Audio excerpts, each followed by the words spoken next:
자, Q4를 보세요. Q4는 지금 세로로 돼 있죠. 그러니까 복잡한 계산을 한 용도로 얘를 쓰고 있었어요. 근데 얘를 한 칸만 이렇게 샥 이동을 하면은 그럼 이제 Q3가 복잡한 계산을 할 수 있는 거야.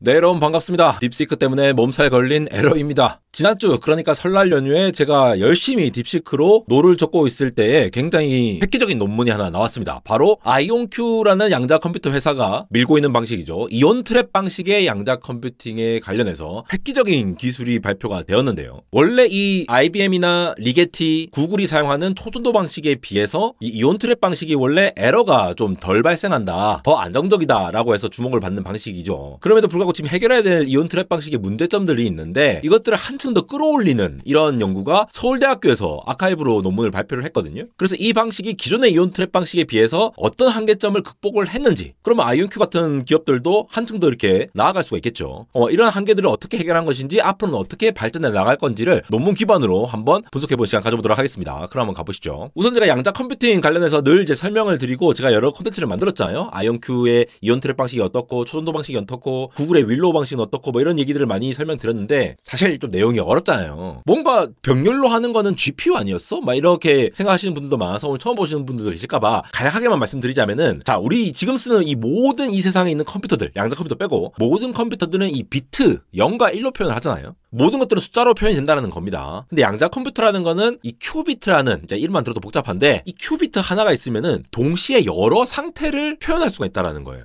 그러니까 늘 말씀드리지만 닥터 스트레인지, 어벤져스 닥터 스트레인지가 여러 가지 이제 삶을 동시에 살고 막 이렇게 멀티버스 세상에서 동시에 사는 그런 것과 비슷하다고 보시면 돼요. 근데 이 양자 컴퓨터가 이러한 동시에, 이 병렬이라는 개념과는 조금 다르죠. 그러니까 동시에 뭔가 살고 있는, 모든 것이 진행되고 있다라는 상태로 돼야지 병렬적으로 모든 걸 빠르게 처리할 수 있기 때문에 기존 컴퓨팅에 비해서 굉장히 획기적으로 계산을 빠르게 할 수 있다라는 건데, 이 병렬 연산이 되려고 하면은 흔히 얘기하기로는 이 중첩이라는 말, 그리고 얽힘이라는, 이 중첩과 얽힘이라는 이 특정한 상태를 계속 유지를 해야 돼요. 자세한 내용은 다른 영상에서 많이 설명했으니까 찾아보시고, 그러니까 쉽게 말해서 이렇게 생각하면 돼. 어떤 양자적인 상태를 유지하려면은 얘네들끼리 뭔가 얽혀가지고 다른 사람의 어떤 괴롭힘을 안 받으면서 가만히 잘 있어야 된다. 그래서 그거를 구현을 하기 위해서 IBM이나 구글 같은, 리게티 같은 기업들은 초전도 방식을 사용하는 거고, 아이온큐 같은 기업은 이온 트랩이라는 방식을 사용해가지고 이온들의 이 양자 하나하나 큐비트 상태를 유지를 한다. 각각의 장단점이 있습니다. 그래서 이 양자 컴퓨터라고 하는 거는 일반 컴퓨터 그냥 배터리 꽂아져 있으면은, 우리 스마트폰이 그렇죠. 아니면은 컴퓨터는 전원 코드만 꽂혀 있으면 돌아가잖아요. 근데 이 양자 비트라고 하는 이 큐비트, 양자 비트라는 상태를 잘 유지를 해야만이 이렇게 병렬적으로 계산을 할 수가 있는데, 얘가 또 너무 예민한 거야. 막 민감해. 조금만 상황 바뀌고 조금만 온도 바뀌고 뭐 이렇게 하고 이온 조금만 움직이면은 얘네들이 쉽게 오류가 발생한다, 에러가 발생한다라는 거예요. 그래서 이 에러를 잡기 위한 게 바로 퀀텀 에러 커렉션, 양자 오류 정정이라는 기법이 쓰이는데, 지난번에 제가 윌로우 칩 설명하면서 말씀드렸던 것이 바로 이 초전도 방식을 사용한 구글이 윌로우라는 칩을 만들었는데, 이 방식이 이 양자 오류 정정을 잘 적용해가지고 2차원 레티스 구조로 잘 이렇게 적용하다 보니까 큐비트를 점차 늘리면 늘릴수록 발생하는 에러를 잡을 수가 있다. 자, 여러분 이거 잘 구분하셔야 되는 게, 애초에 에러가 많이 발생해서 계산이 잘 안 될 수도 있는 거고, 에러가 발생했다 하더라도 이 양자 오류 정정, 코렉션이죠. 고친다는 거. 에러가 많이 발생해도 고쳐서 이 에러를, 오류를 줄일 수도 있다는 겁니다. 윌로우에서는 그 방식을 좀 잘 이용해서 코헤런스 타임이라고 하는 요거를 길게 잡아줬다라고 얘기를 하는 게 되겠습니다. 이 안정적으로 유지되는 시간이라고 보시면 돼요. 근데 제가 방금 에러를 고친다, 에러를 정정한다, 뭐 이런 얘기를 드렸잖아요. 그러니까 원래는 이게 이제 고전 컴퓨터 같은 경우에는 예를 들어 이게 10이라고 합시다. 고전 컴퓨터에도 오류 정정이라는 기술이 있어요. 원래 숫자가 101인데 그냥 101에다가 에러가 발생하면은 뭔지 잘 모르니까 나중에 에러가 뭐 발생할지 모르잖아요. 대체 어떻게 고치냐? 조금 더 정보를 더 보낸다라는 거예요. 예를 들어 첫 번째, 두 번째 합한 거를 한 개 보내고, 두 번째, 세 번째 숫자를 합한 거를 이렇게 한번 보내면은 101에 11까지 같이 보내놓으면은 설령 나중에 이렇게 세 번째 숫자가 원래 1이었는데 0이라고 잘못 오류가 발생한다 하더라도 우리가 이걸 확인해 볼 수 있잖아요. 앞에 거 두 개 합쳤을 때 1이 되네?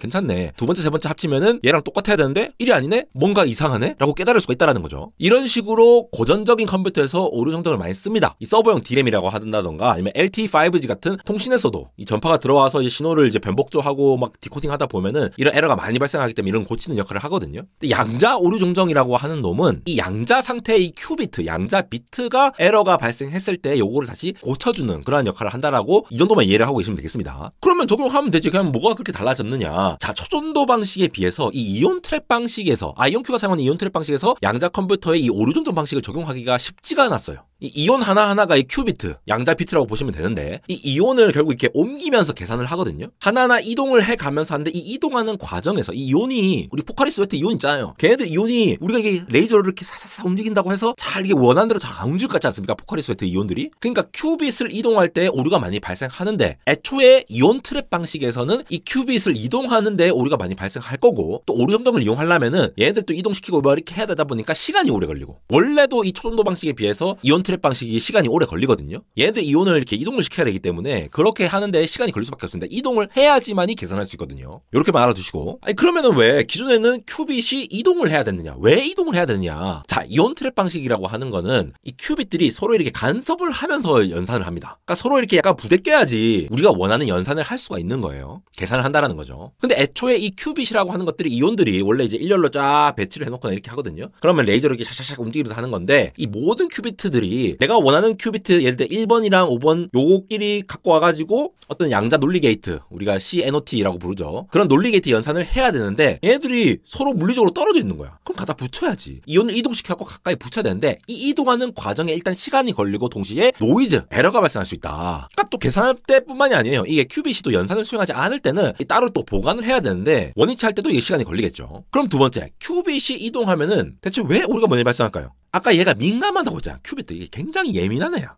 건드리면 막 에러가 발생해. 그래서 이온 트랩 방식에서는 이게 전기장을 줘가지고 이걸 조절해갖고 이동을 시키거든요. 근데 이게 전압이 완벽하게 조절이 안 되면은 이온 자체가 이게 흔들리고 예민한 애가 더 이렇게 막 스트레스 받아가지고 에너지가 변하면서 오류가 발생할 수 있다라는 거죠. 뭐 그뿐만 아니라 외부 환경에 의해서도 쉽게 영향을 받을 수 있겠죠. 뭐 공기 분자라든가 뭐 미세한 진동이 있을 수도 있고. 그리고 또 이제 이온 트랩 방식이 시간이 오래 걸린다라고 하는 게 애초에 이게 이동하는 동안은 연산을 못 할 거잖아요. 이동을 해야 연산을 하는 거니까. 그러니까 이동하는 동안에는 이걸 잘 이렇게 에러가 안 발생하면서 이동하는 동안 연산을 못 한다라는 거, 이러면 시간이 늘어난다는 단점이 있다라는 거죠. 그런데 이러한 부분을 어느 정도 해결했다는 게 이 논문입니다. 바로 이 논문입니다. 퀀텀 피직스에 지금 서브밋한 논문인데 1월 25일에 제출했죠. 자, 자랑스러운 대한민국 대학원생분들과 연구원분들이 있는 것 같은데요. 자, 이온 트랩 칩 아키텍처를 제안했다. 어떻게 제작화된 퀀텀 에러 커렉팅 코드까지 적용해서 최적화를 한 새로운 아키텍처를 제안했다라고 하는 거예요. 자, 자랑스러운 관악의 이름 서울 내셔널 유니버시티 이렇게 나와 있죠. 여러 소속의 연구원분들께서 이렇게 연구를 해주셨는데 논문이 20페이지로 굉장히 깁니다. 요 중에서 핵심 내용들만 좀 추려서 말씀을 드리자면은 일단 줄줄줄 읊기 전에 얘가 뭘 했느냐? 제가 말씀드린 그 에러 있잖아요. 에러, 오류. 그 오류를 더 적게 내면서도 기존의 이온 트랩 방식에 적용하기 힘들었던 이 양자 오류 정정 요거를 더 효과적으로 할 수 있는 방법의 아키텍처를 만들었다라고 얘기를 하는 거예요. 조금 더 구체적으로 말씀드리면 아까 이동하면 이동할수록 에러가 많이 발생됐죠. 그 이동을 일단 최소화할 수 있도록 최적화를 했어요.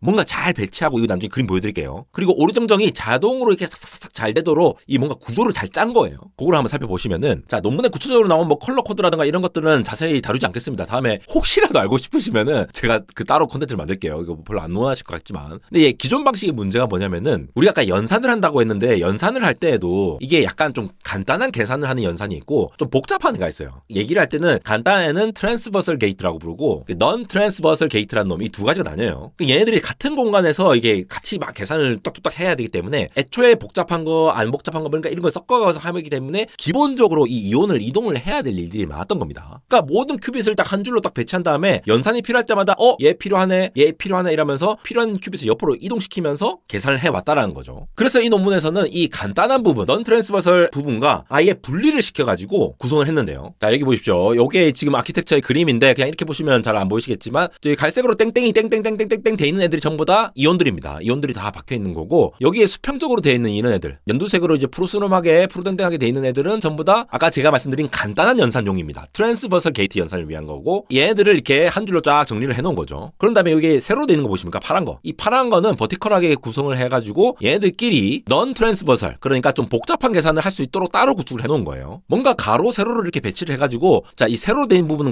이 세로가 뚫렸잖아요. 이게 뚫려가지고 뭔가 구성할 수 있도록 구성을 했는데 자, 이 그림을 보시면은 지금 요 세로로 돼 있는 거 여기 뚫려 있는 거 이 뚫려 있는 버티컬한 부분이 복잡한 계산을 하는 부분이고 가로로 배치되어 있는 것들이 간단한 계산을 할 수 있도록 가로 세로를 이렇게 배치를 한 거예요. 그렇게 한 다음에 지금 여기 이동 전이고 이게 이동 후인데 이동을 할 때 어떻게 이동하냐? 자, Q4를 보세요. Q4는 지금 세로로 돼 있죠. 세로로 한 애는 아까 뭐라고 말씀드렸어요? 넌 트랜스버설 그러니까 복잡한 계산을 한 용도로 얘를 쓰고 있었어요. 근데 얘를 한 칸만 이렇게 샥 이동을 하면은 자 Q1, Q2, Q3 얘들이 한 칸씩 다 오른쪽 이동했죠. 그럼 이제 Q3가 복잡한 계산을 할 수 있는 거야. 기존에는 얘들이 일렬로 쫙 나열됐으면은 Q1이랑 Q5 필요해 하면 걔네들 가져와가지고 이동시키고 막 이런 걸 했어야 됐는데 아예 구도를 어떤 거는 버티컬로 계산하고 나머지는 수평적인 계산을 할 수 있도록 가로 세로로 이렇게 착착착 이동을 할 수 있도록 제작화를 시켰다라는 거예요. 이렇게 구조를 만들다 보니까 애초에 이동하는 개수도 줄어들고 그러니까 오류도 더 줄어들겠죠. 그러면 시간도 줄어들 거고. 그래서 여러 알고리즘에 대해서 테스트를 해봤는데 이전 영상들을 보시면 알겠지만도 양자 컴퓨터에서는 그냥 계산하면 되는 게 아니라 양자 컴퓨팅 그 얽힌 상태를 잘 유지하면서 할 수 있는 특정한 소프트웨어 알고리즘이 필요합니다. 그래서 뭐 이제 여기 보면은 퀀텀 퓨리어 트랜스폼이라든가 뭐 온갖 것들 다 있죠. 글로벌 알고리즘 이런 거 유명하고 이런 것들 다 테스트를 해봤어요. 그래서 이게 빨간색이랑 보라색은 퀀텀 에러 코렉션을 안 적용한 거고 나머지 것들은 적용을 한 건데 자 가로치기 보시면은 두 개의 큐빗 게이트 에러 프로버빌리티 그러니까 큐빗의 에러가 발생할 확률을 10의 마이너스 4승을 곱해야 됩니다. 그러니까 이미 이게는 지금 4승 5도죠. 4승 5도 이렇게 가면 갈수록 보이는데 퀀텀 에러 코렉션을 적용 안 하면은 그냥 뭐 가로축 확률이 조금만 높아지더라도 그냥 뭐 그냥 석세스 레이시 떨어지는 걸 보시죠. 근데 나머지 것들은 얘네들이 점점 올라가는 거 보이십니까? 이렇게 이 QEC 퀀텀 에러 코렉션을 적용해가지고 하면은 오류 확률이 더 줄어든다라는 거를 보인 거예요. 당연히 이 애초에 이 에러가 날 확률이 낮으면은 굉장히 성공률이 높고 에러 확률이 조금 높다 하더라도 0.5% 정도 됐더라도 한 80% 이상 이렇게 올라가는 거 보이시죠? 이런 식으로 알고리즘별로 차이가 있지만도 이걸 구현시켰다. 특히 앞서 말씀드린 요 부분 있잖아요. 버티컬 부분. 이 복잡한 부분을 계산할 때 요 부분에 대해서만 지금 퀀텀 에러 코렉션을 적용을 하는 거거든요. 그러면서 큐빗 이동이 이제 적절하게 최소한해서 에러가 좀 많이 발생하는 애들에 대해서만 좀 적용을 한다라고 보시면 되겠고요. 그러니까 이온 트랩 방식이 기본적으로 에러가 많이 발생 안 하는데 더 줄일 수 있는 방법을 찾았다는 거예요. 그러면 아이온큐가 또 이제 이걸 또 잘 하지 않을까?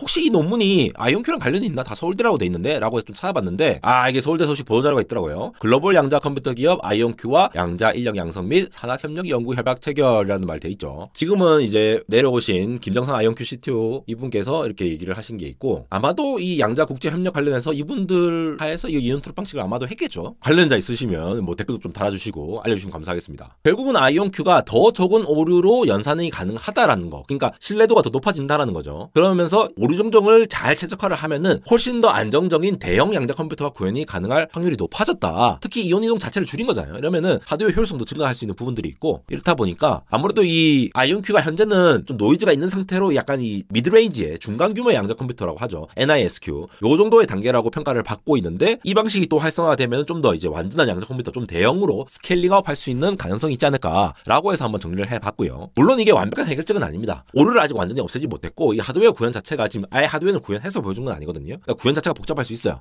너무 많은 큐빗을 확장하면은 또 여전히 어려운 문제들이 있으니까 앞으로 또 해결해야 될 문제들이 많이 있겠지만도 저는 그렇다고 봅니다. 항상 이 기술을 접근할 때 뭔가 이렇게 조금씩 계산을 해 나가잖아요. 우리 대학원생분들, 교수님, 연구원분들, 기업에 있는 연구원분들 온갖 걸 갈아 넣어가지고 진짜 열심히 하잖아요. 그렇게 하다 보니까 AI도 AI 절대로 안 돼. 하는데 되고 자율주행 절대로 안 돼. 하는데 되고 계속 되잖아요. 그러니까 되는 이 프로그레스 델타가 있다는 겁니다. 이 델타가 계속 있다 보니까 이러한 것들을 계속 확인해 가는 것조차도 이 기술 발전에 대한 이 트렌드를 따라가는 재미이지 않을까라고 생각하면서 관련된 연구하신 분들 정말 고생 많으셨고 요걸 또 제가 또 알려드리는 게 또 여러분들한테 또 좋을 것 같아서 이렇게 간단하게 정리해 보았습니다. 안달공학 해외 채널도 열었으니까 많은 관심 부탁드리고요. 안달공학 인스타그램 얼리얼텍점에러가 드디어 3,000명을 돌파했습니다. 자, 요런 재밌는 거 와이어리스 샤워 좀 약간 개그인데 블루투스 샤워기라고 해가지고 물이 블루투스로 나오는 뭐 이런 것도 있고 유튜브에서 다루지 못하는 이런 재밌는 것들 이런 것들이라던가 아니면 재미뿐만이 아니라 여러분들 간단하게 볼 수 있는 이런 뉴스 클립들도 하고 있으니까 많은 관심 부탁드립니다. 지금까지 에러였습니다.